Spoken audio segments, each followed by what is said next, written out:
Hello, everybody, and welcome to the Buckeye Weekly Podcast. I am Tony Gerdeman. Here, as always, with me is Tom Orr. Tom, how are you today? I am outstanding. We are actually recording like 10 hours earlier than we normally are, so I probably won't be yawning halfway through the show and probably won't be up editing till 1 a.m. So this is so far my favorite podcast of the year. Yeah, and I'll tell you, it's no treat for me trying to sleep on getting DMs from you saying, hey, this is going to be ready in like 15 minutes. And then, I have to get out of bed and like upload it to our host or whatever. So it's not easy for me either, Tom, hearing the bing of a DM when I'm trying to sleep. It's pretty annoying, actually. So yes, this should be good for both of us, mostly me.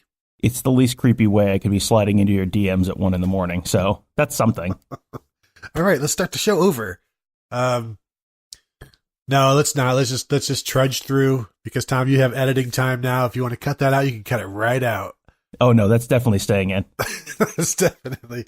All right. So today's show is our defensive spring preview. Last week's was the offensive spring preview. But before we get to all of these, so many definites that we know about on the defense and give you everything you need to know, and we can firm up all of the starting lineups. Before we get to that part, let's just go ahead and cover a couple of things that happened this week for the Buckeyes. Most notably on Monday, when Rutgers offensive lineman Jonah Jackson, graduate transfer, appears to has definitely committed to Ohio State and will be a Buckeye. And I wrote about it Tuesday morning about what this means for the Buckeyes. And, we know he's an honorable mention All Big Ten guard at Rutgers. And what that means is if he was anywhere else, he'd probably be All Big Ten. But you can only give so much credence to something that's happening at Rutgers because none of it is ever going to look great. And no matter how good Jackson looks on the offensive line, and if you go and watch the Ohio State Rutgers game again and watch him, you'll see somebody who is better than any guard Ohio State had last year by a lot. So go watch him, but you're only going to get so much attention at Rutgers. You can only do so much. But he's I think he was he's a big addition. He's a huge addition. I'm not convinced he just steps in and starts, but even if he doesn't, he has starting experience as a guard, starting experience as a center, was a team captain last year. Tom, he's exactly, you understand why, from watching him, from all of his traits and his past, you understand why Ryan Day and Greg Studrawa needed him and went so hard after him this offseason. Yeah, for sure. They obviously needed the depth there, for one. So even if he never starts, just having another Ohio State caliber offensive lineman who's a veteran, who is not coming in as a true freshman, and you're not throwing someone like that in their first year on campus, just that alone is a big deal. It may not raise the ceiling necessarily of the team a ton. It might, because he very well might be a starter and might be the best available, say, left guard on the team this year. But what it does is it raises the floor of the performance of the offensive line a little bit, because if you have, say Brandon Bowen has another setback with his leg injury, or someone else gets hurt, or someone else just doesn't pan out, or someone decides to transfer after spring, whatever it is, you now have another player who is capable of playing at the level they need to, that just, at the very least, it's some very valuable insurance for them. Because it was, a month ago we were talking about how this was kind of a looming disaster for this team, that they only had 11 scholarship linemen, and how that was really potentially an issue this year, but even more down the road.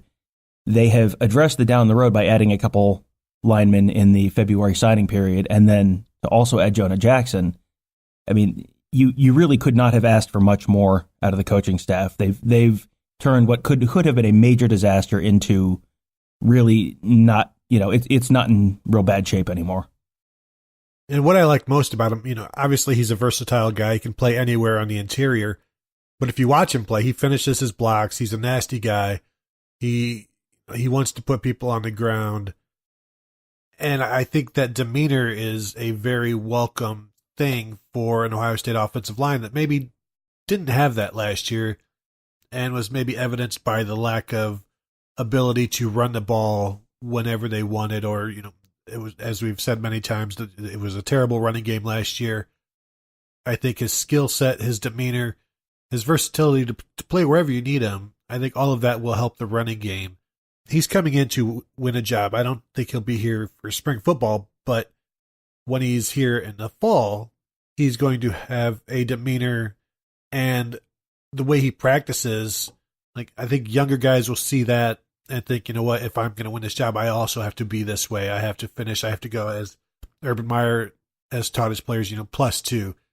You go 2 yards beyond what you're supposed to, and 2 steps beyond, and you're always giving extra effort. And I think that's one of the things that he does. Now the question, Tom, becomes, is Ohio State done on the graduate transfer market for offensive linemen, and what do you have on that? Well, there's 2 guys who are still out there who they have been in contact with, R.J. Proctor, who's a grad transfer guard from Virginia, and Parker Braun, who's a grad transfer guard from Georgia Tech. Proctor is scheduled to take a trip to Ohio State this weekend. I have not heard back from him, so I'm not 100% sure if that trip is still on or if the Jonah Jackson thing would impact that in some way. If I do hear back, I'll write about it. But if you'll know this weekend whether he comes to Ohio State or not, and that's going to tell you pretty much everything you need to know about whether they're still pursuing him. Parker Braun is a more interesting case. I talked to someone close to his recruitment today after the Jonah Jackson news came out, and still Ohio State reached out to him to tell him, hey, Jonah Jackson's coming. This doesn't impact you. So they are still actively pursuing Parker Braun. He's planning to come and visit Ohio State probably mid to late March.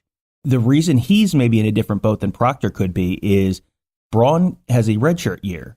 So he can come in and he can redshirt in 2019 and then play in 2020. It's not the most efficient way to bring in a 2-year offensive guard grad transfer by doing it in the form of 2 different people.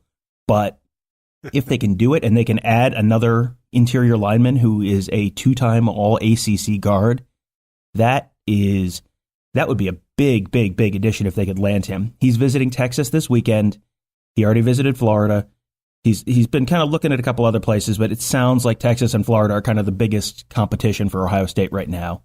But if they can add him and have him redshirt this fall and play in 2020, that would be huge. Because the big concern with him, whenever you say grad transfer from Georgia Tech, everyone immediately goes, well, can he pass block? Well, if he's got a year to redshirt and he can spend this year learning the scheme, learning the techniques they want to teach, and getting kind of up to speed on pass blocking, then that's a lot less of a concern for 2020. So he's still, I think, if they could add him as well, I think they would love to add him. You would expect a 5th-year senior to win a starting guard job spot this season, whether it's Jackson or Brandon Bowen.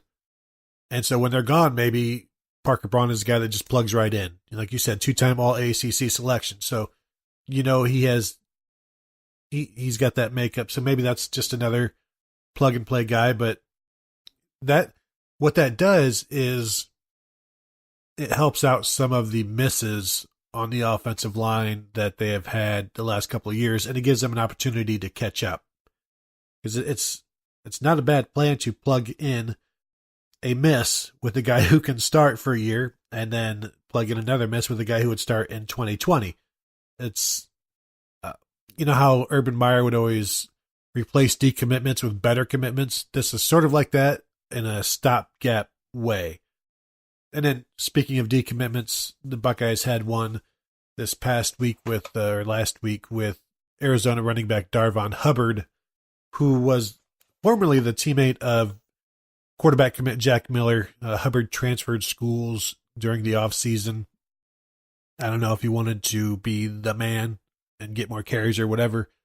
But this was not something that was unexpected, and I would put it more as Ohio State's decision. I was, a couple weeks ago, one of my sources asked if I had heard the Hubbard news yet, and I'm like, what Hubbard news? And he's like, basically Ohio State and Ryan Day have told him that they're going to move on, and that I guess there would still be an opportunity for him to showcase or to prove that he is good enough to play at Ohio State this season. But I would, it's hard to cut a guy loose and then say, hey, would you like to come back? So this wasn't unexpected, and I know there's people out west who are surprised at Ohio State even offering him. I tend to think that maybe Urban Meyer and maybe Tony Alford, even though it was Urban Meyer's call, got caught up in when they offered Hubbard. This is all going on at around the same time, same day, same weekend that Jack Miller committed to them, even though he didn't publicly do it for maybe a week after that. But this is all at Friday Night Lights. Hubbard went there to earn an offer. Jack Miller gives his verbal commitment to Ohio State. And this is an assumption because when I was there, when we were all staked out at Friday Night Lights waiting to talk to players as they came out, in the lobby area of the WAC, the Woody Hayes Athletic Center, we see Ryan Day and Jack Miller giving each other a huge big hug, and it was definitely a commitment hug. You don't just hug people like this. When it's not a goodbye hug. This is not a goodbye hug. This is a welcome to Ohio State for the next 4 years or whatever hug. Trust me, we've seen enough hugs. A commitment hug when you see one. So I wonder if Ohio State or Urban Meyer was just wrapped up in all of the good feelings. He's like, yeah, Hubbard, we'll give you an offer. But he did have a good workout from from everything I've heard. But Tom, I wonder if there's maybe, you just get swept up in it. When you've had, I'm not saying there's any drinking going on, there wasn't, but when you've had a few too many and you're feeling pretty good, the wallet gets a little lighter. So I think maybe there was just, some emotional things there. And also a good way to get a quarterback is to offer his teammates at times.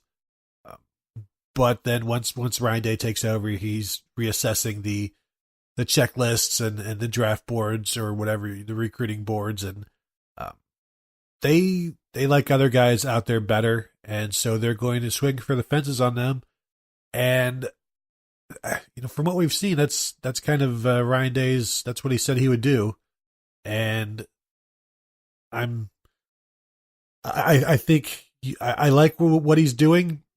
I'm not convinced that right now he's looking at two main guys, Kendall Milton, 5-star guy out of California, Bijan Robinson, 5-star guy out of Arizona. I know people feel good about landing one of the two. This just feels to me, Tom, like one of those things where they go after the best, and then they have to come back and settle for somebody else. And I don't want to say settle, but settle.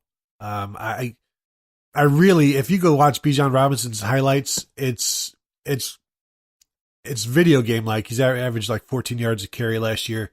I just feel, I'll be surprised when they land one of these two guys, because this feels like the Noah Cain stuff last year where everybody says good things, but he ends up going somewhere else, and they're always in on the top guys at running back for a while until they aren't. And this kind of feels like that with me. And then also I was told that Robinson is telling schools on the West Coast that he wants to stay out west. So, we'll see. But I don't know, Tom, I feel like they're going to strike out on both of these guys and then have to readjust their sights. You can't ever really assume you're going to get a kid from California or a kid from Arizona. Those are not places that they have real established pipelines in most cases. They're not places that are real close. If you own a map, you know that California is kind of a hike from here, and California is also warm and sunny, and there are capable college football programs closer to home that are in those nice, warm, sunny places. So that's Name one. Well, okay. Right now, I mean, after Clay Helton gets fired, you've got to figure USC is going to be back in that category. And at some point, UCLA is going to start trying to recruit again, and then that I think has the possibility of being a decent place to go to school. And if you can get into Stanford, Stanford's always nice. But you can't. I mean, go ahead and shoot your shot. Like, this is the time of year to shoot your shot with some of these guys and sort of see where you stand and see if you can get them out on campus. It's not worth getting excited about any of these kids until they actually make a trip to Ohio, and especially if it's an unofficial trip. If they're making an unofficial trip on their own dime, that's when you really take it seriously. If they make an official trip, you have a chance, just because that an official trip is Ohio State can pay for it. So that's a long, expensive trip. So if a kid's willing to pay for it himself, that's real legitimate interest. If it's an official trip, you have gotten him on your campus. You're probably in his top 5, and once you get a kid on campus, Ohio State has a lot to sell. There's certainly a chance, and go ahead and shoot your shot. And if you don't get it, they're going to have other fallback options that are probably better than, Ohio State's 6th choice is probably better than 10, at least, Big Ten programs, first realistic choice. So they'll be fine. Don't worry about it. Can we just backtrack one moment? And you are the inventor of hat science. Did you just invent hug science on this podcast? Hashtag. That would be. You know what? That'd be a pretty big deal. I think I'd like to know. I think I'd like to subscribe to your newsletter. I find your ideas intriguing. Although I'm not interested in like watching a bunch of hugging. I think most people could understand if you go to Friday Night Lights and you see the coaches all hugging, like standing in line to hug a player, that's a commitment hug. If there's it when you see it. It's like, the Supreme Court. They could tell you all about commitment hugs, I'm sure. I don't want to do all of the studying involved like I have with hat science. And then, as the kids in the administrations did trying to destroy hat science, you'd have the same thing with hugs. People are jerks. They'd be doing all kinds of weird hugs, like upside down Spider-Man hugs, just to try to fool you. Like, yes, a Spider-Man hug is definitely a commitment hug. Who's going to go through all of that, just to not get it, not for a commitment. So that would definitely be a commitment hug. But then at one point it wouldn't be, just because people are jerks and they're trying to mess with stuff and mess with me, and people don't like me, and people think I'm stupid and I'm ugly. But that's why I don't want to get into all of that. I would rather just talk about football that's going on now, non-hug based things, if we can, for a while at least. We could do a show in the summer about hugging, vacation, when we need to record something, we'll do a hug show. All right. We could do something for the people then. But right now, Tom, I would just like to move forward. I don't want to get hung up on this. It's still, it's all a little personal to me. So if we could just move on, if that's all right. Can we real quickly touch on, you talked about Ohio State kind of deciding to maybe part ways and back off a little bit with a commit. Could we just discuss briefly the significance of doing that in February, the year before a kid signs, as opposed to the Jim Harbaugh method, which is ghosting him about 3 weeks before signing day, and why one of those things is preferable to the other?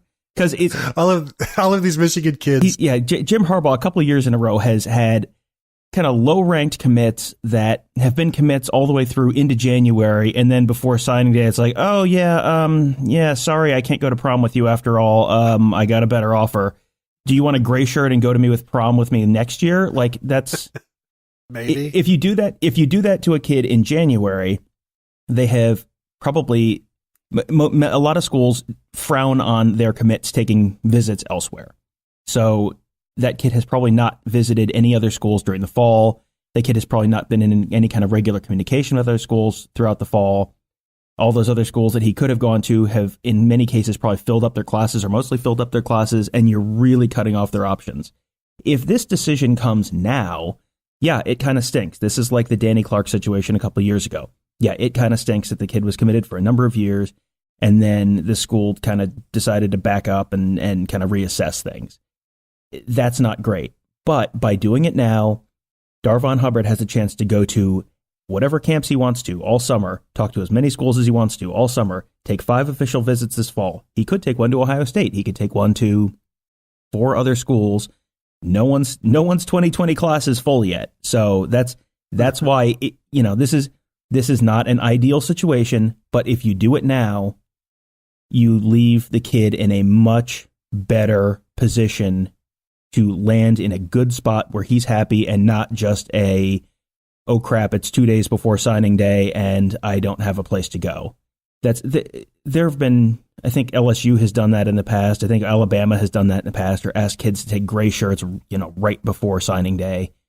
And that's a really lousy spot to put a kid in.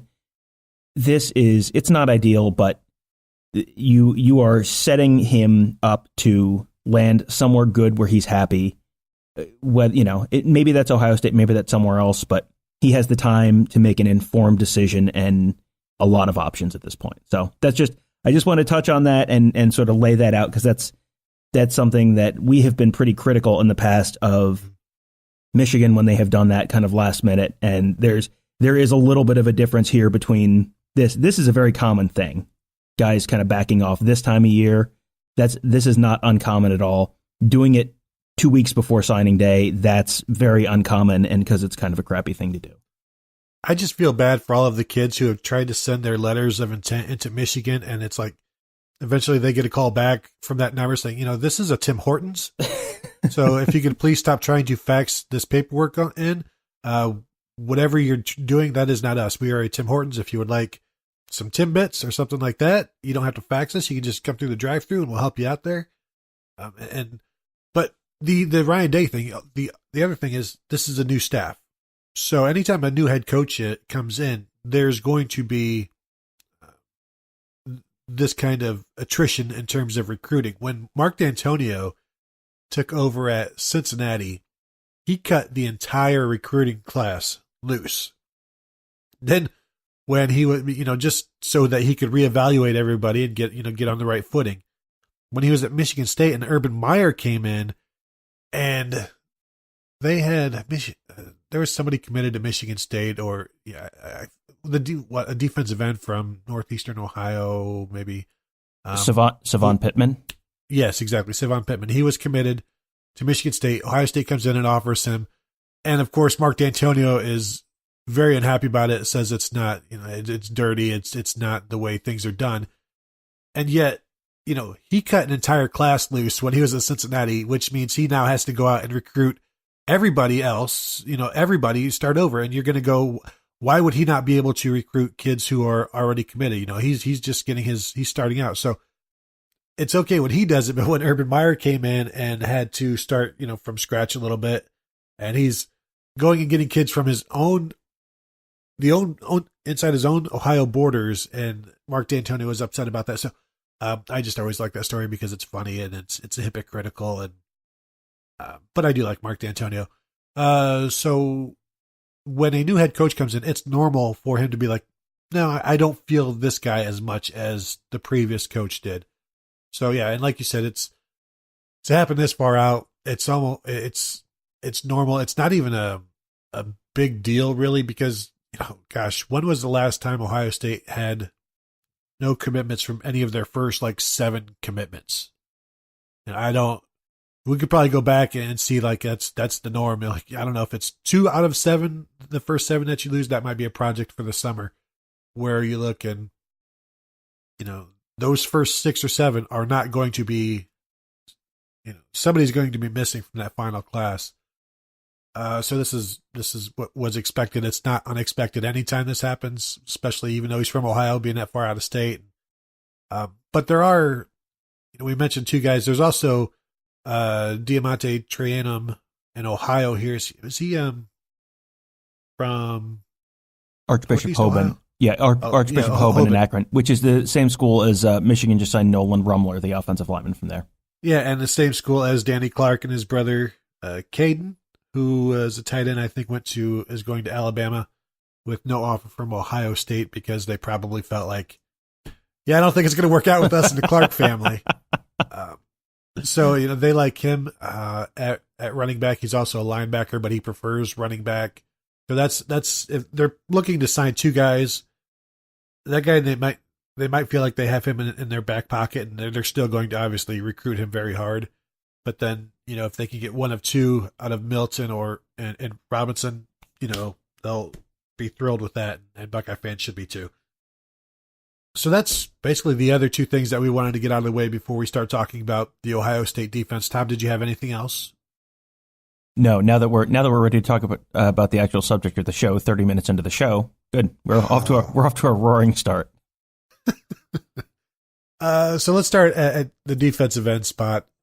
Nick Bosa is gone, but it doesn't really matter because he's been gone since September. Chase Young, Jonathan Cooper return. What I think is something to watch from both of them, they're both going into their contract years. Everybody expects this to be Chase Young's final year. Jonathan Cooper is a senior, so he's going to want to show the NFL that he is an NFL player. With Cooper, Tom, I think probably everybody has been a little disappointed in his production. And even as a full-time starter last year, he was starting in front of Chase Young when Nick Bosa was healthy. And he's the nicest guy in the world when you talk to him. I expect, and maybe we just get caught up in the tackles behind the line of scrimmage for defensive ends, but that is their job. It's sacks and tackles for loss. And last year, he had 2.5 sacks, 6.5 tackles for loss, maybe 25 total tackles. For a guy as athletic as he is, and he played wide receiver some in high school, and he was seen as an unstoppable speed rusher coming out of high school. We really haven't seen that yet. And what are your expectations for him this season, Tom? It's never really been about effort, so maybe this is who he is, but I would expect more from him, and I do expect more from him as a senior. I think it's reasonable to think he might double those numbers from last year, maybe 6.5 tackles for loss, get to 13 tackles for loss, 2.5 sacks, get to 5 sacks.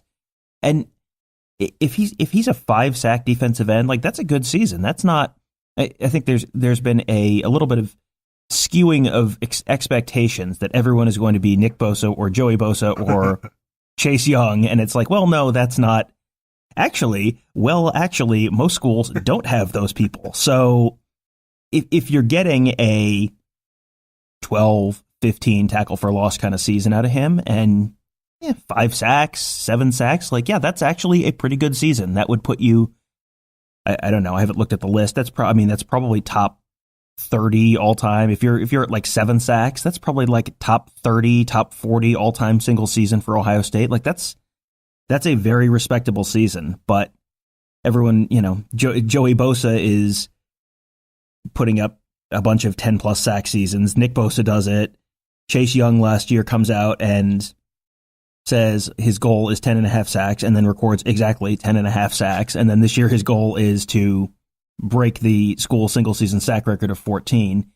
I mean, you are not going to break the school record of sacks or have 12 sack seasons every year. That is not a reasonable expectation. So Cooper may be a victim of his expectations a little bit, but you're right in that the hype coming in was that he was just going to be the next one of these guys, and he was going to be the next one who played at that level and it was the 10-12 sack guy, and so far it hasn't happened. You mentioned Chase Young, and he put his numbers up with playing probably half a season undisciplined, and he really didn't start turning things on until he was really listening to Larry Johnson, and it was about techniques and it was about fundamentals and being disciplined. And Joey Bosa at times was able to go off on his own and still make plays. Chase Young, he got better when he was played within himself and within the defense, and he really learned from that. So I expect that to continue. Now, junior seasons, we saw Joey Bosa, his numbers dropped way down. It didn't help that he started the season with a suspension, but it was only one game. But I think he only had 5.5 sacks that year. It's still decent number of tackles for loss. Nick Bosa last year, it didn't look like anybody was going to be able to scheme well enough to stop him. And I wish we could have seen what his numbers would have been, because I think he had, 6 sacks in 3 games, or 6 tackles for loss in 3 games, and 4 sacks in 3 games maybe. And it was just a dominant guy in 2.5 games, really. Chase Young, I expect somewhere to be in between them. And I always say, it's not fair to compare him to a Bosa because he is not a Bosa. There are only 2 of them, and everybody else falls short genetically, effort-wise, whatever. But I do think Chase Young will continue the path that he had over the second half of the season. Numbers-wise, you're getting double-teamed and triple-teamed. Who knows? You can sometimes skew those and run away from them. Plus, we also know how much offenses try to just throw the ball quickly so that they don't have to deal with that. I also think that their reps are going to go down this season because we'll see more from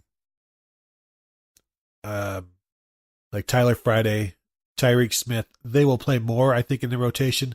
Maybe more Jayshon Cornell.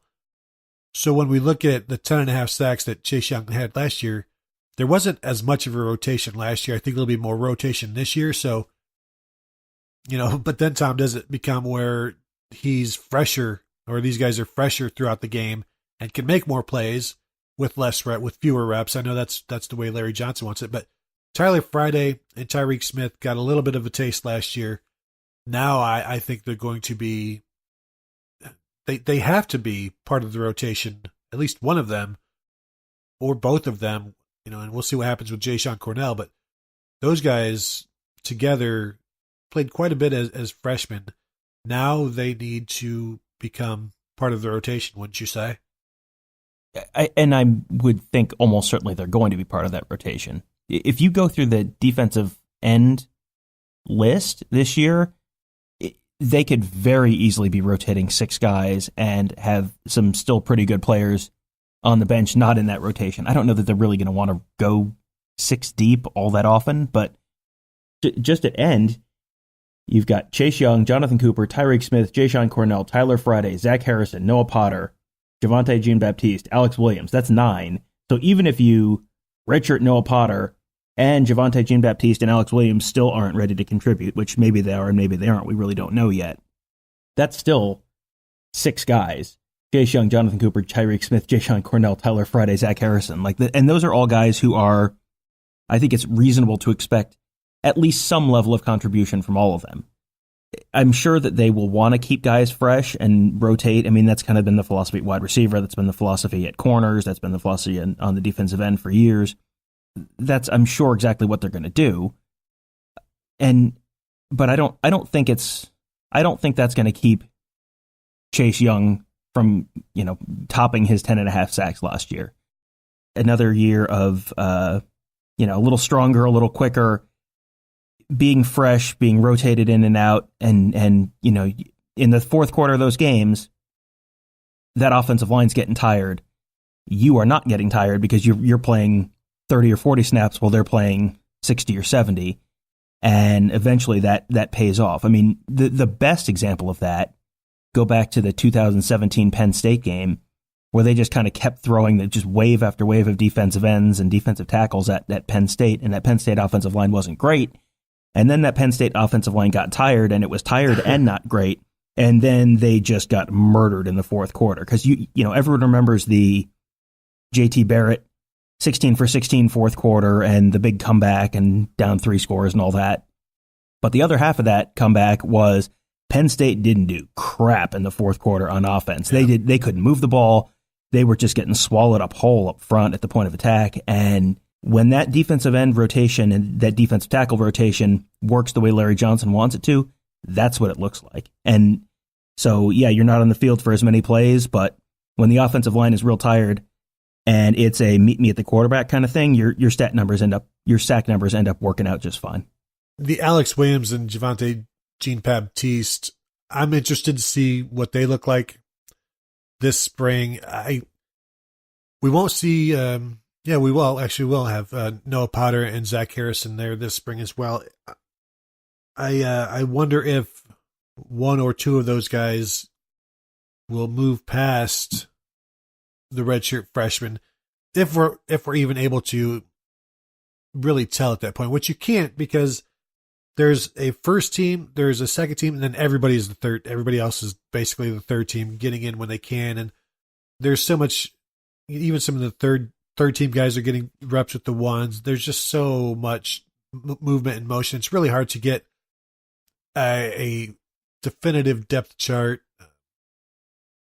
But you can, if you watch enough, you can kind of figure it out. But I'm interested to see what those two guys do in the spring, the freshmen, Noah Potter and Zach Harrison. I have already said that Noah Potter will have more sacks than Zach Harrison this season. Tom, I think you said that was an amazing prediction on my part and bold, and you admired it. Did you disagree with it? I admire it so much that I'd like to know what kind of stakes you'd like to put on that wager. Cheesesteaks? Maybe. I don't think we're. Oh yeah, we're going to Rutgers. We actually could go through Philly on the way there. Maybe. Yeah. I was thinking just like Charlie's, here in Ohio, a good Ohio cheesesteak. The Buckeye Chuck of cheesesteaks. So that's the defensive ends. There's so many, and I don't know where the freshmen come into play. I know everybody wants to see Zach Harrison, including Larry Johnson and Ryan Day, and he can do so many things athletically that you have to put him out there and just see how that translates. So we'll see some of that. I think Potter and Zach Harrison are more equipped to play as freshmen than Alex Williams and Javonte Jean-Baptiste. Jean-Baptiste came in at 6'5", 215, 220, and there's no way you could put him at defensive end at that. He would just get destroyed. And even seeing him this winter, he's still, I don't know if he's up to 235 or 240, but he still looks very skinny. So that's going to be a process that continues, and I'm sure he'll still look thin in September. Will he be strong enough? And not that they're going to need him, but Larry Johnson likes to plug these guys in to give them an opportunity. And so I would expect him and Alex Williams to play late in games here and there, which is also where, the freshmen generally play. So we'll see if once we get into the fall, if any of the freshmen make a jump over the redshirt freshmen and what that means down the road. Defensive tackle, Tom, is another. I mean, there's so many names, but I think it's maybe it's. I don't think it's as deep as defensive end, but maybe at the top, it's the deepest position. The first question from, we're sprinkling in a bunch of listener questions, and the first one just pretty much asks everything. It's from @OSU Defender. Who should be including in the starting 4 defensive line and in the rushman package? And might they consider moving Robert Landers to the 3 tech, given his quickness? And with Hamilton at nose tackle, that would give OSU 3 seniors on the starting defensive line. Let's talk about Landers first, and he's been at nose tackle his entire career. And yes, he is quick. I don't think he has the long burst necessarily to be what they want as a 3 technique. And because you remember, what Larry Johnson prefers at that position is a former defensive end. And you saw that with Adolphus Washington. You saw that with Draymond Jones. Both came in as defensive ends. Guys who can rush the passer, who are athletic, and basically just big defensive ends. And that isn't Robert Landers. And I had somebody else ask, could Davon Hamilton move to the 3 tech? And it's the same answer. I guess either one of them could. It would just, Tom, it would go against what we have come to know from Larry Johnson, who puts so much focus on just rushing the passer, even on running downs, just getting into the backfield. And I think they like the rotation they have with those two guys. So I don't know. I expect them both to stay at nose tackle. Where are you? I don't think there's necessarily a reason to move them because they have good quality depth. You can put Teron Vincent at the 3-tech, and you've got Haskell Garrett there. Like it's not like there's a hole there where you need to move someone to fill them. And just to put some perspective on it, you mentioned the difference between Draymond Jones as a pass rusher and Robert Landers as a pass rusher. Last year, Draymond Jones, 13 tackles for loss, 8.5 sacks. Robert Landers had 5 tackles for loss, 1 sack. Like that's just kind of a different player. Robert Landers is quick. He will shoot that gap and get into the backfield, but he's not chasing down quarterbacks in the backfield the way Draymond Jones was. So it's a little bit, those positions kind of probably seem a little bit interchangeable, but they're looking for a little bit of a different skill set in each of those spots. So I would anticipate that they'll keep Landers on the nose along with Tommy Togiai and Davon Hamilton. And then you've got a nice rotation there. There's just the 5 guys we mentioned there. That's a real good deep middle of the line, and even if someone gets hurt, you still have pretty good depth there. And then you've got other guys who are on the roster who are still potential contributors behind them. So there is not a burning need where you would have to switch someone to a different spot, because you're right. It's probably not a great fit for what Larry Johnson wants out of that 3-tech spot. And when you look at the fact that Robert Landers comes off the field on most passing plays and is not part of the rushman package, that gives you a pretty good idea. And Draymond Jones was able to be part of the rushman package last year. I don't know if there's a defensive tackle that will make it this year. That may depend on the rest of the defensive ends, because we know you've got Chase Young, you've got Jonathan Cooper. We saw Tyreek Smith in there as the interior guy last year with Draymond Jones. Can Tyler Friday be that interior guy like Tyquan Lewis and Jalen Holmes and Nick Bosa as a freshman were able to do when they could put 2 defensive ends in there? I think that's what they would like. Or maybe another freshman comes in, or another pass rusher on the outside comes in and can move. Chase Young, and I think I've said this before, Chase Young, Jonathan Cooper aren't guys that can necessarily go inside, and I wouldn't expect them to go inside. You need somebody more, a little more compact, a little beefier. So that's Tyreek Smith, that's Tyler Friday in terms of the way they are put together. So even if somebody else comes out from, like, say you want Zach Harrison in there, I think you'd have to remove Cooper or Chase Young, and I don't, will they want to do that? I don't know. I think the starting 4, when we talk about who the starting 4, for me, it's like the nose tackle is 2 starters. It's Robert Landers and it's Davon Hamilton. Robert Landers will generally always start. The 3-tech is going to be, for me, it's going to be Teron Vincent and Haskell Garrett. And that, I don't know who that's going to be. Nobody does. We'll see this spring whether somebody jumps out in front. And then you also have Tommy Togiai, who Larry Johnson says can play either position. He's, like you said, those 5 guys, I think that's a pretty good start, and he could be a swing guy either way. I like all of those guys. Togiai, I guess if there would be enough room for him if he plays both, or because you got to remember when it's passing downs, all of the nose tackles come off the field, whoever it is. So that's even fewer reps for those guys.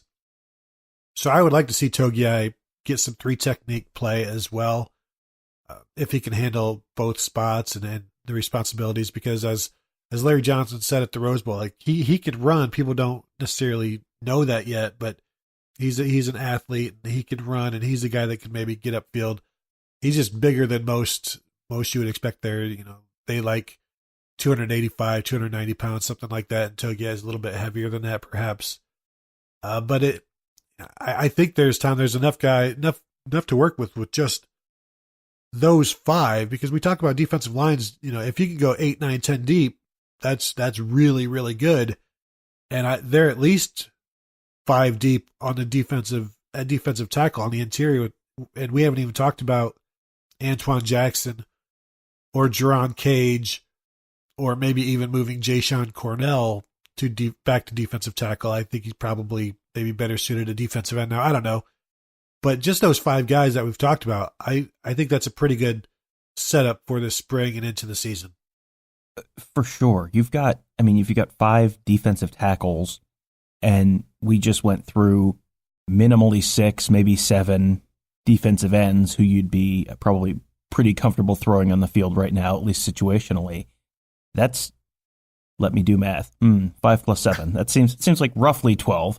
And like you said, like 8 to 9 was like, yeah, that's pretty good depth. So if you're at 12 right now across that line, they have to be feeling pretty good about where things stand, because there will be injuries. There will be, you will have guys who you can rotate out, rotate in, keep guys fresh. Like there is so much value in having that kind of depth across that line, because you have seen in the past OSU teams have kind of weak defensive lines, and that kills you. That 2007 season, the middle of that defensive line against LSU at the end of the year, that defensive line and some crappy offensive scheming probably cost them that national championship game. But that defensive line in 2007 was one of the weaknesses of the team, and that can kind of blow up your team. That caused them a loss against Illinois too. So if you have just bringing back all the good, we're playing all the hits today. What is it? Jacob Hester picking up all of those fourth downs and those short yardages, and obviously Juice Williams doing the same thing for Illinois. Great job, Tom. Great job by you. Yeah. So, but the good news is you probably shouldn't see that this year, because you've got so much depth across that defensive line, and then the other place that's comparable to that is the offensive line, and which is why we've kind of been waving red flags and turning on sirens and all that for the last month or two about the depth there, and now they seem like they solved some of the issues there as well. So it is setting up for them to be pretty good in the trenches on both sides of the ball this year, which generally sets you up for a pretty good season. Yeah, and we're going to see all of those the 2017 to the 2018 recruiting class that Urban Meyer absolutely loved. They'll be coming more to the forefront, and now this really becomes their team, especially on the interior of the defense, and we'll see how that goes. I think we have a pretty good feel for the defensive line. Where we don't have, and I don't think anybody can have a good feel, is at linebacker. And, we have talked about linebackers a lot because there's a lot to talk about. However, it's all just, I say guesswork, speculation. I mean, all of this is speculation, but this is really speculation. Because when you look at the players from last year, and they all returned except for Dante Booker and Keandre Jones, and I've said this before, and you've said this before, to put it bluntly, we don't know how bad they were last year, or how much of that. I put most of the blame on Schiano and Bill Davis. I am of the opinion that these players should be given an opportunity to create a second opinion among the fans. And of course, I'm mostly talking about Tuff Borland and Pete Werner, who did have bad moments last year. And this is bad moments when the tackle was there to be made. So they're not completely free of fault. We did not see almost any improvement from the linebackers under Bill Davis. So for me, that points most of the problem at him. And in the positions that Greg Schiano is putting them in did them no favors either, when you're not able to read the defense because you're too busy trying to help out the defensive tackles. So I am in this wait and see mode to see what Al Washington does. And I'm not even on any fence. I'm away from the fence. I want to learn about these all brand new players to me. Malik Harrison is a known commodity, but even he had some moments last year where he was not very good. I think back to maybe the Nebraska game where he had like 13 or 16 tackles, but did not grade out a champion because there are still mistakes made.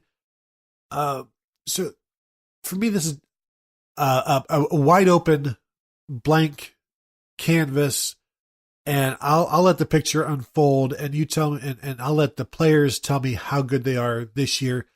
Last year, I'm kind of putting that out of my head because I can't put all of the blame or even most of the blame on the players. No, I don't think you can put the blame on the players because there are so many different things that were viewed as concerns during the course of the year.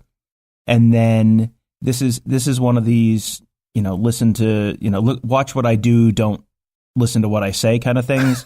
Everyone kind of said the right things last year, and then a whole bunch of coaches aren't back this year. So I think that internally the view was probably that, the coaching, whether it was the position coaching or the scheming at the coordinator level, that certainly played a role.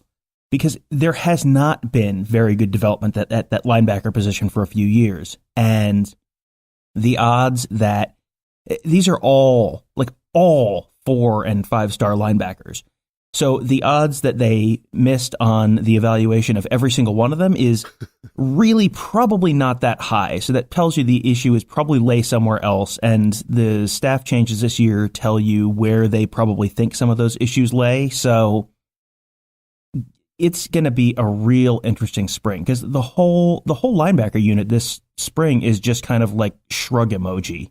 Like, is it which guys are, what scheme are they going to play? We kind of have a sense, but not necessarily for sure that what exactly they're going to do. What kind of, what are they looking for in each of the positions? We probably have some kind of a sense, but not the way that we did last year. How are these guys going to develop this year with a new linebackers coach? Well, we don't really know that yet. How are the linebackers going to be positioned on the field? They're going to be close to the line of scrimmage like they were last year, or are they going to be backed off a little bit more like they, have been in the past? We don't really know that yet. So it feels like we've talked about linebackers 30 times in the last year, and we've generally had at least some opinions on stuff. And right now it's just kind of like, let's see a few practices. The first practice or two are probably not going to tell us a ton, other than maybe who's lining up where, and then that is all subject to change throughout the course of the spring too. Yeah. But so I think everything needs to be kind of graded out and incomplete, and you just kind of need to get one of those Men in Black memory eraser things and wipe your memory from last year, and don't hold 2018 against Pete Werner or Tuff Borland, because all of the stuff we mentioned most of it was out of their control. And also Tuff Borland was recovering from an Achilles injury. So there's another variable. How is he going to, how much faster is he going to look this year? Because he looked slow at times last year, but he was coming off an Achilles injury. So everyone says the right thing, and I'm fine. I'm not, I'm close to 100%. And then you don't look like you're close to 100%. So let's see how he looks this year. This is a deeply unsatisfying answer, but I don't know. We'll have to wait and see. Back to you. Thanks, Tom. Let's try to answer one of the questions here from Joe K from the forum regarding the young linebackers of Kayvon Pope, Taraja Mitchell, and Dallas Gant. Who flashes first, and do you see one with All-American upside? I think every linebacker that comes to Ohio State should have All-American upside. So, whether that's undue pressure or whatever, that's Ohio State. They have All-Americans. They have had All-Americans in every position. So why not expect that from the players? So for me, I know everybody loves Taraja Mitchell. I guess based off of hitting somebody on kickoff coverage who didn't even have the ball. He didn't have a tackle last year. And not that that's, neither here nor there when you're just playing special teams. But I know everybody loves him. They think he should be starting. mainly because they don't like Tough Borland. And maybe he will win a job. For me, and I'm probably biased, I should go with Dallas Gannett because he's from the 419, like yours truly. But I'll go with Kayvon Pope because, and really this is a bad answer because he plays probably the same position as Malik Harrison, so nothing will be happening this year. But, in talking with his coach and his high school coach and just hearing all about him and his upbringing, that's a kid that you root for. But I mean, who flashes first? We don't even, like, Dallas Gant played Sam last year. We don't even know if that position exists anymore. If it does, then he's competing against Pete Werner. Maybe he's got a pretty good shot. But Taraji Mitchell competing against Tough Borland, maybe competing against Baron Browning, maybe Justin Hilliard's in there. Tom, I'm going to use your answer and just be like, But who flashes first? My answer is incorrect. I'll say Kayvon Pope, and I just wrote about him this week, so he's on the mind. Sure, Kayvon Pope. Tom, you're sure on who?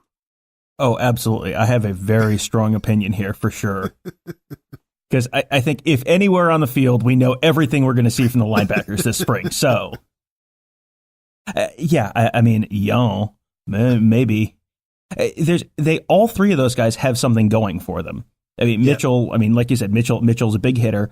All of them came in as very highly rated recruits. Like, there is not a 3-star project among them. These are all guys who were considered among the best linebackers in the country. And we have seen little to nothing of any of them. I mean, everyone from 2000, I will say a name and you will remember, I will tell you what you're remembering. Taraji Mitchell, you're remembering him blowing up that one guy on kickoff against Penn State. Kayvon Pope, you're remembering him making that tackle on the kickoff against Maryland and getting a 15-yard penalty. Dallas Gant, I don't know if Dallas Gant even did that much. I don't know if I have a memory of Dallas Gant. He had more tackles than any of them. Yeah, but I don't have a memory of Dallas Gant last year. But it was like, that's what you're remembering when I say Taraji Mitchell, because that was the one Taraji Mitchell thing last year. That's what you're remembering about Kayvon Pope, because that was the one Kayvon Pope thing last year. The biggest upset of the week was that we had a picture of Kayvon Pope in our media library for you to use in your Kayvon Pope article. I was like, wow, I remember that play. And I was like, that was it. That was the one tackle all year. So, that's the game I went to look for a picture. Yeah, there's just, even with the guys who are returning players who we've seen a lot, where we have a couple of years of track record. And I mean, I know I literally just said, don't, ignore the track record, but we at least have some sense for what these returning starters are. The new guys, we have recruiting rankings, a little bit of special teams play, a few minutes of practice here and there, and that's it. So it's like, yeah, sure. I don't know. I will pick a name out of a hat and say Dallas Gant. It's like judging, like reviewing food at a restaurant from just looking at the menu. How was the meatloaf? It looked like meatloaf. Writing Yelp reviews based on like other people's Instagram posts of that restaurant. Looks like fun. So that's linebackers. We apologize. We'll know a little bit more the next time we talk to you. I don't know how much more, but at least, and we've talked before. I think maybe it was after the signing day show. If you want us to get into more of the 4-2-5 and the hybrid linebacker, we don't need to do that today because we've already done that. If you want to check that out, go back to like the signing day episode.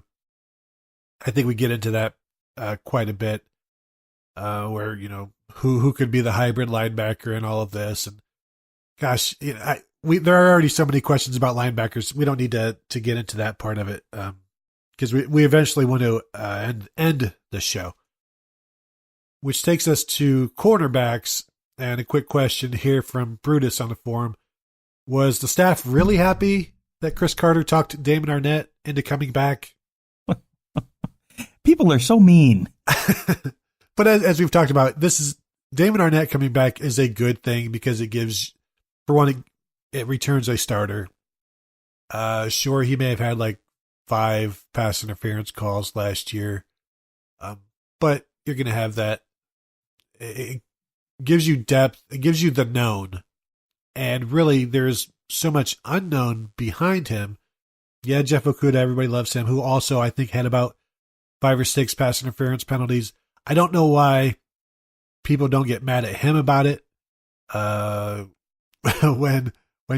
I did a piece on how is Ohio State going to replace Kendall Sheffield, so many of the comments talked about how it'll be easy to replace somebody who gets flagged for pass interference every game. Except Sheffield only was flagged for pass interference once all season. It's just once people get something in their mind, then he's the devil. Yeah, he did give up some catches for sure when he did not turn his head or got beat a little bit, or he also gave up a lot of catches where he was right there and the receiver just still somehow made a catch. But Damon Arnett coming back for me is a good thing.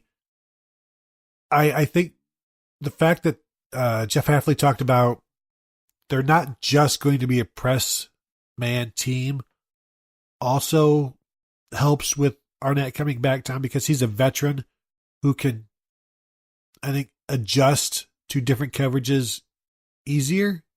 So that allows them to do different things and be, I guess, more sound defensively. So his return, as we've said before, is a good thing.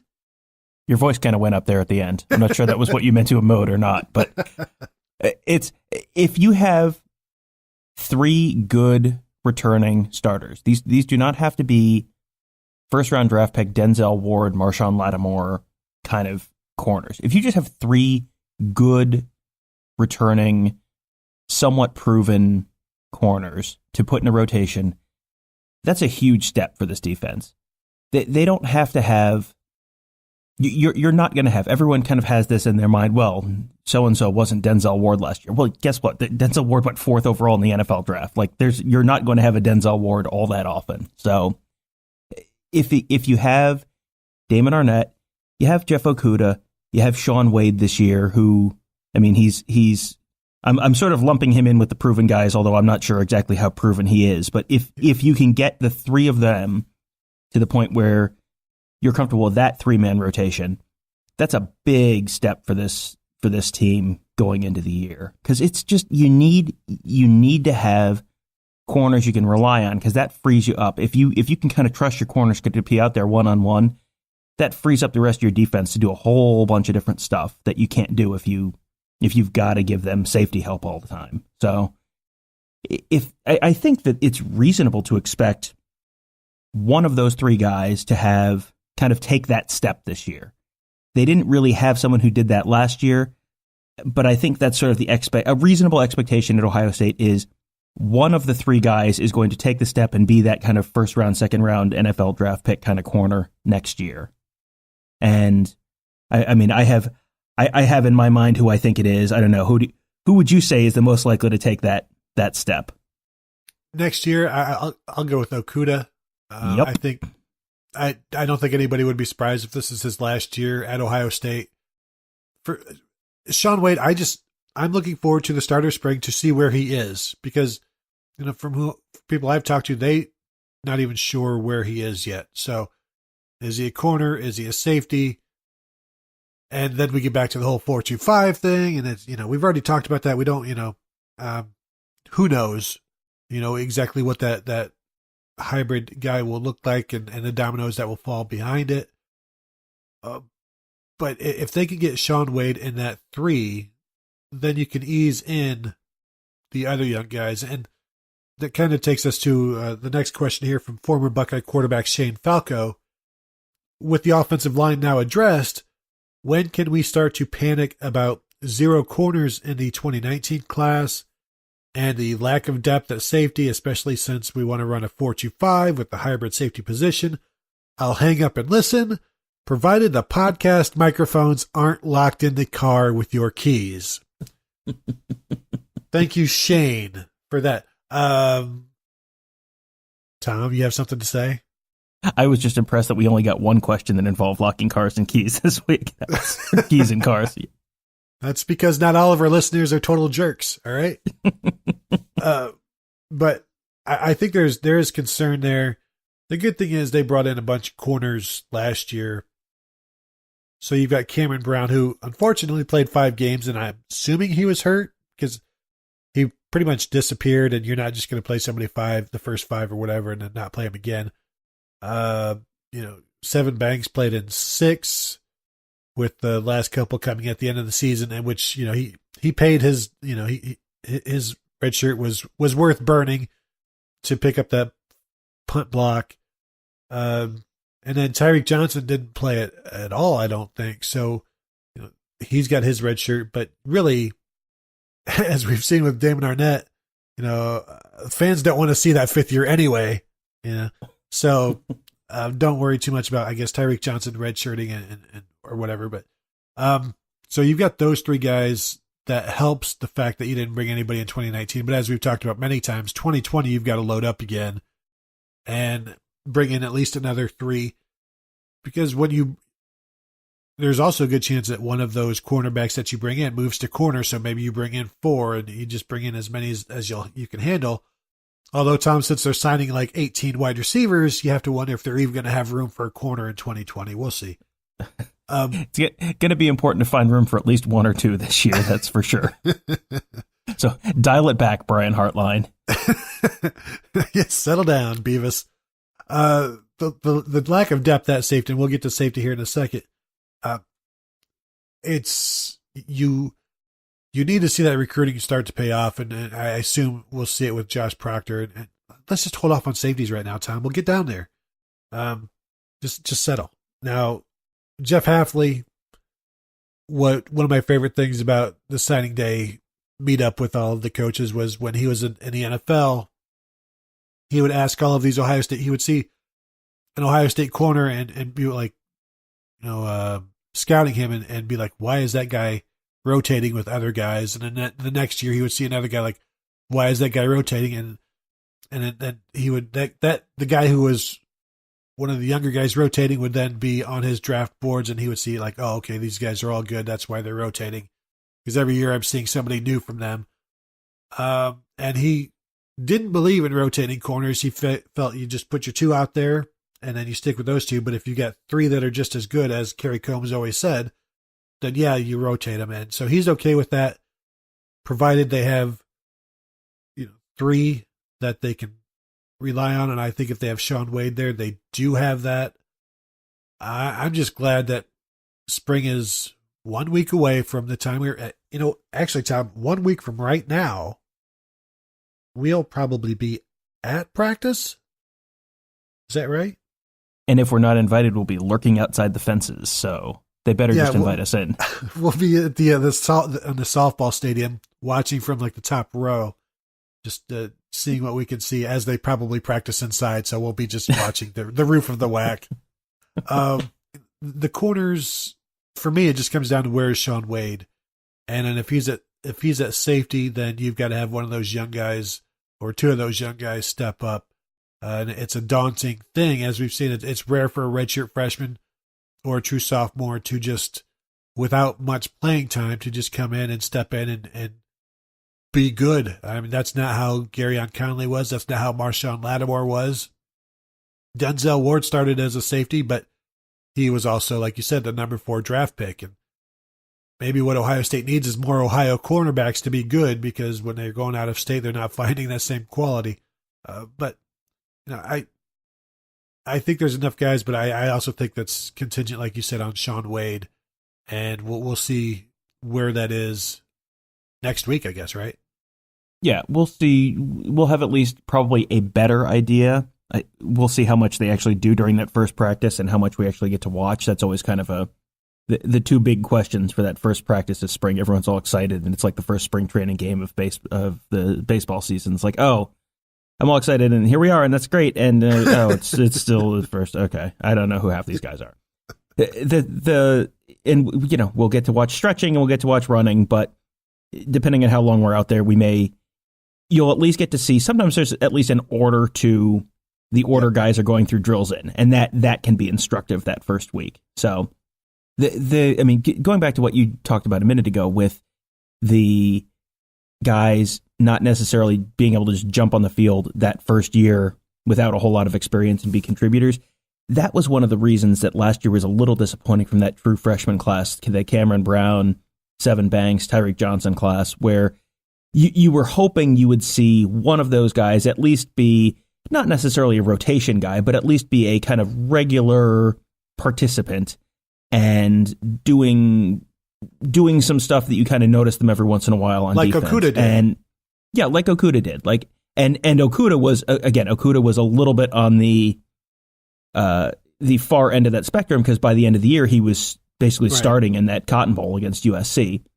And that's not necessarily, that's not what you need, but you want guys to just at least be playing kind of regularly and seeing at least spot duty and sort of getting up to game speed and all that kind of stuff. Tyreek Johnson didn't play at all. Seven Banks had 1 tackle last year.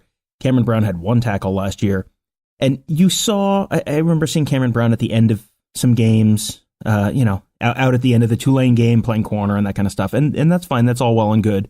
And it's a good start. But the fact that you didn't have one of them kind of establish themselves as maybe the 4th or 5th corner, that's a little bit of a concern going into this year. And we haven't talked about Marcus Williamson yet, I don't think. Yeah, and he was banged up last year, so I'll be interested to see what he is and isn't doing this spring as well, because he's someone who could be that 3rd corner if it isn't Sean Wade, if they keep Sean Wade at safety or put him in that kind of hybrid position or whatever, then maybe Marcus Williamson is that other guy at corner.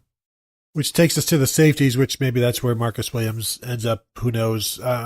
There's 2 new secondary coaches, Jeff Hafley, Matt Barnes. But the starting safeties return in Jordan Fuller and Brendan White. So you wonder, why mess with the possibility of going to a 4-2-5? And maybe it's fine if those guys stay where they are. For me, and we've mentioned this before, maybe they don't have a guy for that Viper hybrid role, and so maybe they edge towards it, next season and start to recruit towards it. I just think with White and Fuller, unless last year was an aberration for Brendan White, I think you got to feel good about those 2, and so then you figure out what you have behind them. But even while you're doing that, you still have 2 guys, and Jordan Fuller is proven, but Brendan White is going to have to reprove himself to these coaches, because remember, this is a guy that didn't really, I guess, earn playing time until he was on the field playing, due to a suspension. So is he going to be able to do in practice for these guys what he was unable to do for Greg Schiano and Alex Grinch, and which is earn a job through practice? So I'm interested to see what the coaches end up seeing from these guys, from those 2, and then the guys behind them. As is this, Tom? Do you think this is where Josh Proctor? This is an opportunity to show that there's room for 3 safeties, and that's something that Greg Schiano said. He's like, we don't just have to do this. We do it at defensive end. They did it last year at linebacker. They do it at corner. If there's 3 safeties, they could rotate there as well. We'll see if Jeff Hafley and Matt Barnes believe in that. But as Hafley said on signing day, if a player shows he can play, then yeah, we're going to have to play him. So I think this is a big spring for Proctor to maybe put himself in that mix and say, yeah, there's 2 starters here, but also I should be out there as well. It's certainly a big opportunity for him, and I'm sure that they would love to get him out there as a kind of regular contributor, because they talk about him like he should be, and he should be pretty soon a regular contributor to this team. And I'm sure they would love to have 3 safeties they felt comfortable with. But after last season, if they had 2 safeties they were comfortable with, that would represent a pretty significant upgrade from the bulk of the 2018 season. So if they can, Jordan Fuller's a given. Jordan Fuller's going to be back there, and he's got one of those spots locked down. Brendan White certainly showed that he can play at the level they need him to, and while he's probably not a lock to win that other job this spring, just especially because there's so many new coaches and position coaches and coordinators on that side of the ball. Everyone's much like the linebackers. Everyone's probably going to get a look at different spots.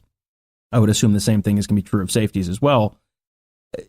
So that position is probably at least a little up in the air, but they, I'm sure, would love to get Proctor on the field and have him start being a meaningful contributor to the team on defense as well, because he's such a good athlete. He has so much promise. They talk about him like he's going to be kind of that next guy for them back there. So if that process can start this year, they would probably be very happy about that. And we don't even know like who is free safety, who is strong safety in this defense, because we don't know what the defense is yet. You know, who is on the wide side, who is on the boundary. And I'm looking at these things that I've written down about the safeties. I didn't even mention Isaiah Pryor, who obviously started the season last year. It would be expected to see him improve this year and be right along Proctor as a guy who is going to want to show that I belong on the field. Then you also have Amir Reep, Jocelyn Wint, Marcus Hooker, who, you know, I guess special teams guys at this point, although Amir Reep is, I don't think, you know, to say you shouldn't give up on any of those guys. With White and the number of guys in front of them, it's just going to make it difficult for them to get some playing time on defense. Then you've got Ronnie Hickman, the freshman, who's a little bit injured, said he should be good to go this spring, but we know when you're just getting good to go in the spring, they're not going to send you out there 100% full go. So I don't expect much from him. But as we talked about with other guys, this is a make or break spring for Amir Reep, Jocelyn Wint, Marcus Hooker to show that it's not just, you know, we opened with talking about Josh Proctor. It's not just Josh Proctor. It's not just Isaiah Pryor. We should be mentioned in the same breath with those guys. So this is an opportunity for them to show their coaches, like, you know, Marcus Hooker was a true freshman last year, and he could become a playmaker like his brother through practice, like his brother did. You know, when he was redshirting, he was still learning the position. He was making plays. Then as a redshirt freshman, people were talking about him as this playmaker. Maybe in this spring, you see one of those guys jump forward and catch their coach's eyes, and they don't just settle for being the special teams guy. So it's a big spring for those guys too, even if we don't talk about them a lot. It feels like there's 2 or 3 guys in almost every position group that you could say that about. I wrote this week about kind of the 5. I picked 5 guys who were kind of going into a make or break spring, yeah. But you could really go through offensive line, wide receivers, maybe running backs, tight end. There's someone, defensive line. There's especially the tackles. There's a couple guys, linebackers. There's a couple guys, corners. There's safeties. I mean, it's like everywhere. That's the downside of recruiting pretty much all 4 and 5 star guys is you can only, you have a roster full of whatever, 75 of the 85 guys on the roster are 4 and 5 star guys, and you can only play so many of them at a time. So you're going to have guys who came in expecting to be stars and expecting to be NFL draft picks who just get beat out, and that leads you to a point where either you're going to finish your career and not necessarily be a starter, or you're going to head somewhere else. And there are lots of those guys all over the field this spring and every spring, but that's, as a program, that's not a bad problem to have. Having too many guys who are potentially good enough to contribute and not enough space for them that's not a bad problem. No, and that pretty much wraps up. Well, it doesn't wrap up the defensive preview just yet, because we do have some listener questions which are defensive focused. So if you would like to, you ready to get into those, Tom? Yep. Who might see the field on defense because of the new staff's willingness to put the best players on the field despite seniority? That's from @Lance, not Lance. I reject the premise, and I have for a while, that coaches aren't putting the best players out there. even though, as I've said in the past, the whole Brendan White thing kind of ruins my argument. But best doesn't. There's so many ingredients to being the best, and one of them is understanding the defense the best, which is maybe where Tough Borland comes in.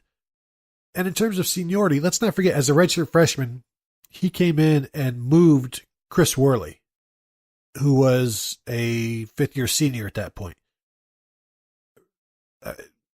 Tough Borland was a redshirt sophomore last year. Pete Werner was a sophomore last year. This isn't seniority. These are guys that they felt were the best players at their position. This is my thoughts on why they were out there. It's because the coaches felt that they were the best players. And so I reject the idea that players are playing because of seniority, especially when they're just sophomores. I mean, Tough Borland was barely an upperclassman at that point. Pete Werner, this was his first year starting, and he beat out somebody who was older than him and Keandre Jones, basically. So, and Dante Booker, a fifth-year senior. So, I mean, if we're talking seniority, Booker would have been out there, and he wasn't.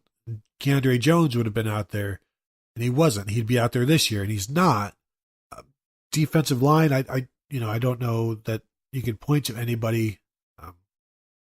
So for me, this just goes back to, this is about Tough Borland and Pete Werner, and neither of those guys were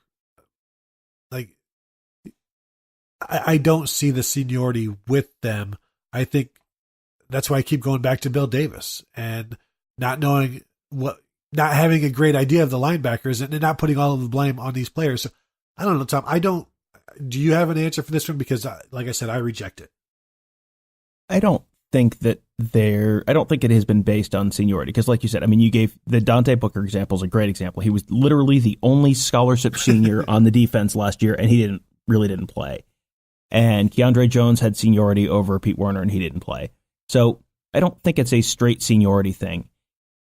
Really, the question, if you want to look at it a little bit different way, is which younger guys might be able to jump in and grab a starting job this year, which you want to go back to the Kayvon Pope, Dallas Gant, Taraji Mitchell conversation. Yeah, I mean, any of those guys could do it. But if they do, that doesn't necessarily mean they were the best choices last year. Because those, right, as a true freshman, linebacker is not at a super easy position to get on the field right away. I mean, you go back, how many true freshman linebackers have started at Ohio State? I'm racking my brain right now. James Laurinaitis might have been a true freshman or redshirt freshman, but he came in for that one game against Michigan right at the end of the year when Bobby Carpenter broke his ankle. Yeah, and that wasn't a start, but that wasn't a start.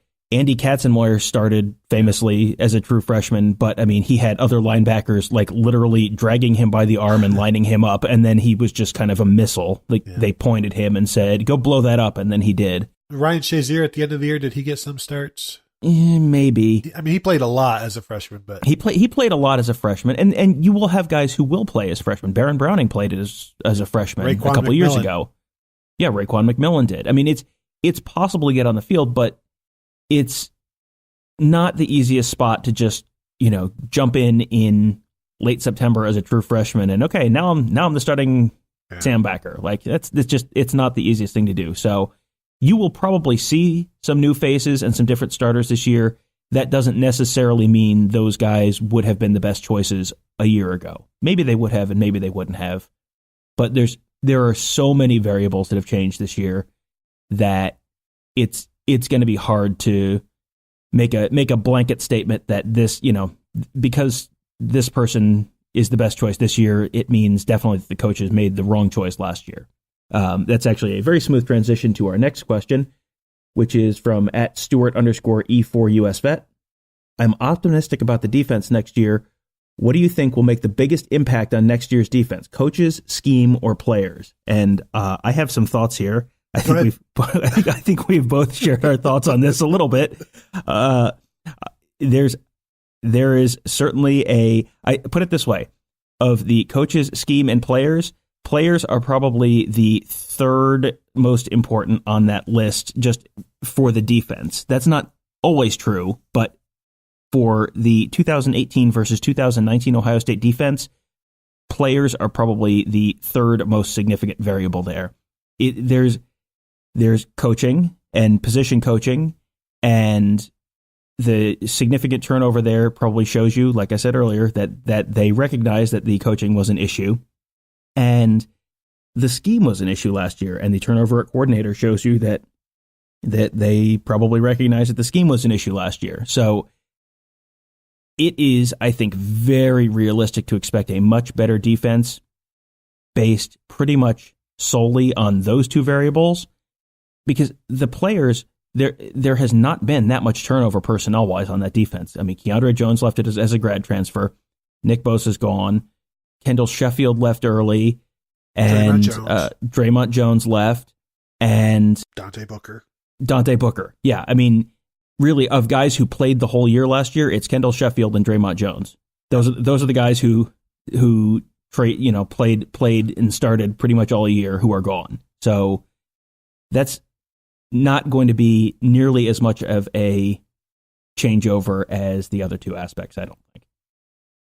No, for me, it starts with coaches, and then they dictate the scheme, and those are the two big things. And Ohio State recruits too well to blame the players for what happened last year. So, yeah, I'm with you. All right, next one from Crabapple Buck. Do we have a Malik Hooker out-of-nowhere star appearing this year? When I was thinking about this, for one, there's never going to be another. Well, you can't expect another guy like Malik Hooker to have an impact like that, to where he is like fifth on the team in scoring, as a defensive player, and should have had another pick six against Indiana that was called back because of a bad call. Just how good he was and the impact that he made, that's a lot to expect. That's too much to expect. But could there be a guy who has a miniature version of that this year?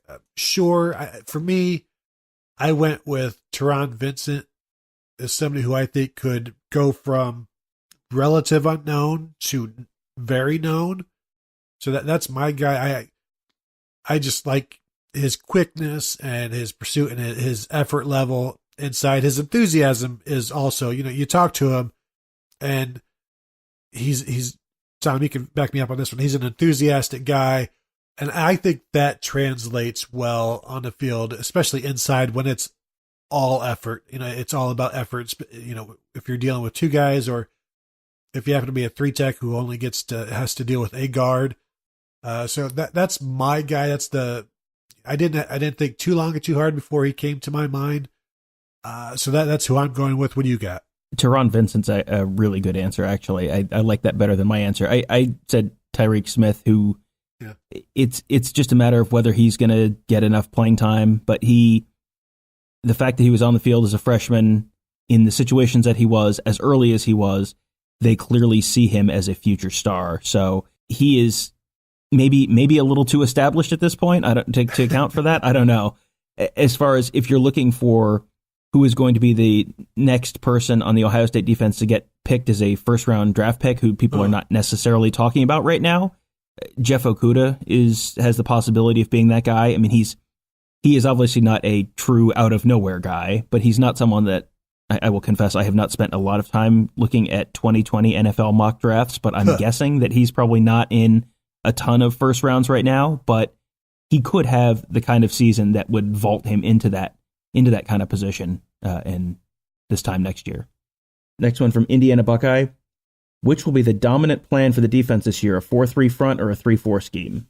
I think everybody is expecting a 4-3 front. Now there'll be some tweaks here and there in terms of sometimes there'll be, a fifth guy on the line, be it that hybrid linebacker guy or however they're going to do it. But yeah, I don't think there's been no talk about a 3-4.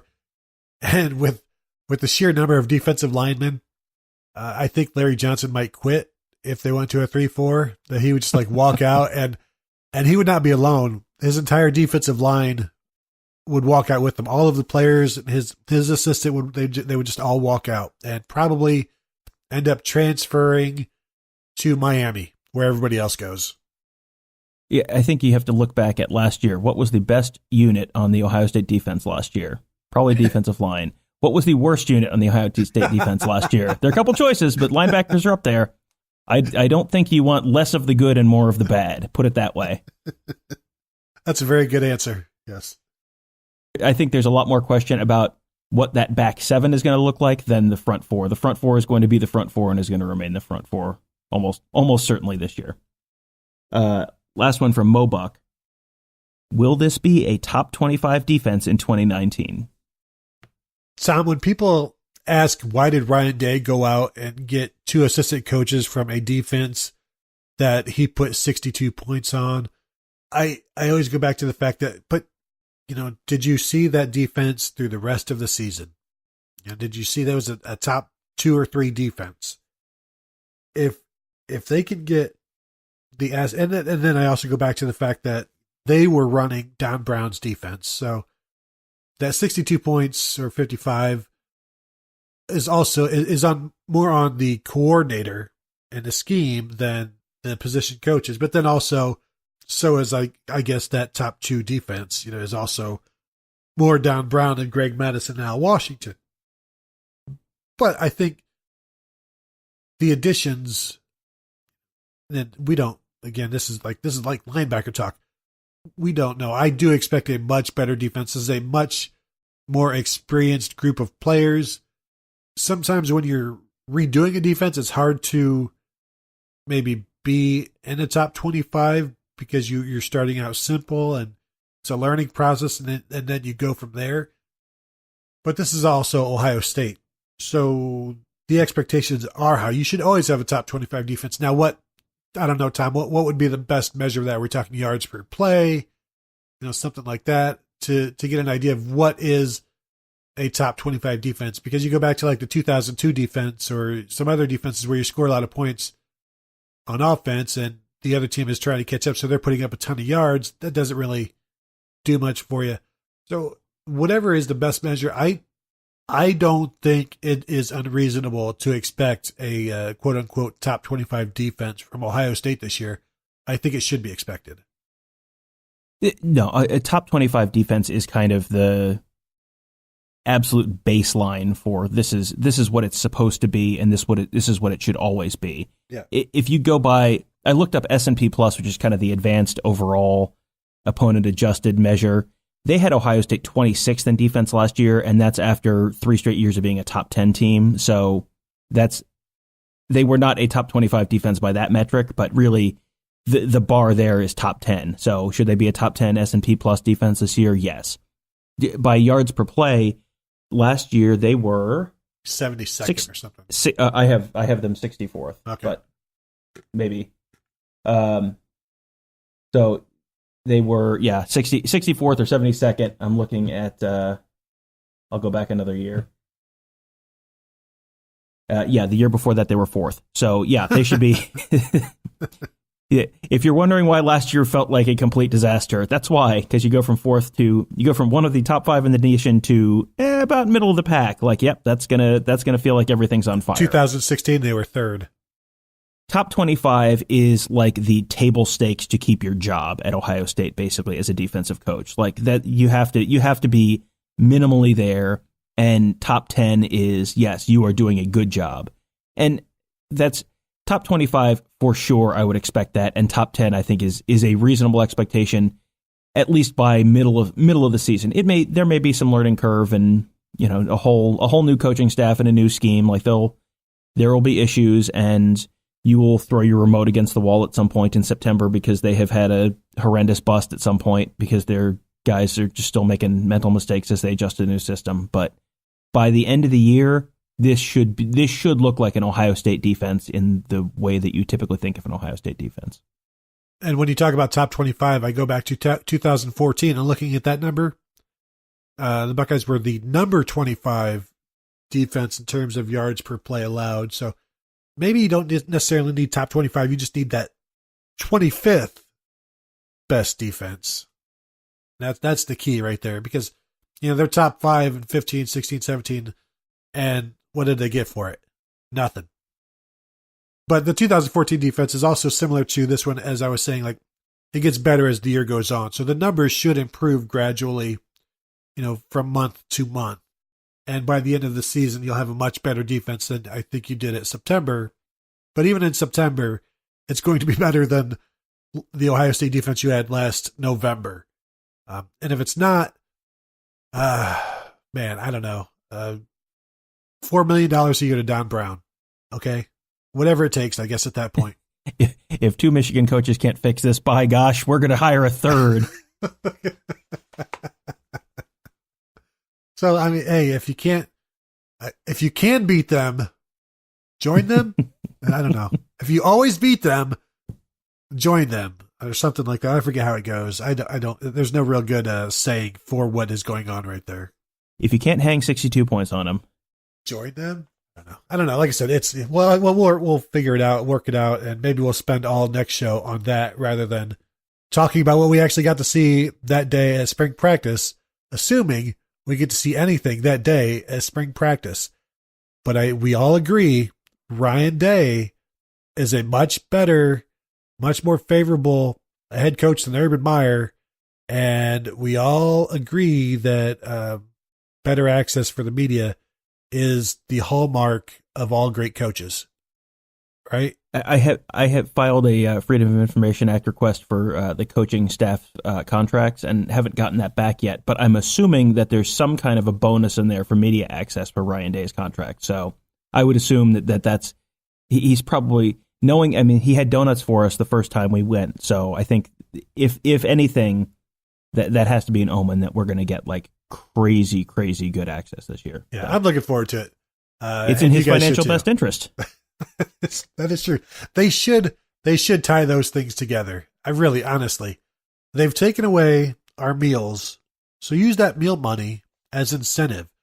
Here's an extra, like if you let the media watch practice, that's going to be an extra $500 at the year-end bonus of your $5 million contract. Here's $500. Who wouldn't do that? After last year, you might be able to pass the hat on the beat and get everyone to throw $10 in there, and you'd be pretty close to $500. Yeah. All right. So that's the show, everybody. That's your defensive preview. We thank you for listening. We appreciate your patience with the linebacker talk.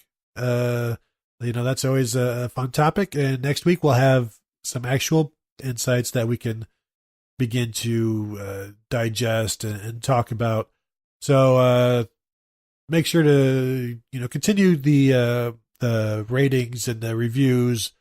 I sent some programs out this week, but I didn't do it based on reviews, and I forgot about it. People are just asking for them.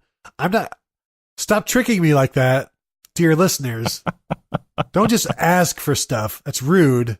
Not those two guys aren't rude. It's rude from now on. So make sure to now that you have been informed that it's rude. Now it's rude. Stop tricking me and do as we request. One of them is going to some Michigan fan as a wedding gift. So congrats to that guy. Still got a couple left of the 1995 Michigan programs. There's other stuff as well. So if you want to continue to review the show, screenshot us your review, send it to Tom, send it to me. We're on social media. You know how to get a hold of us. And we'll see what we can do. So thank you all for listening, and have a great week. Well, she threw away the motel key. I wish it never meant nothing to me. Say well, now say well. Oh yeah. Say well, now say well.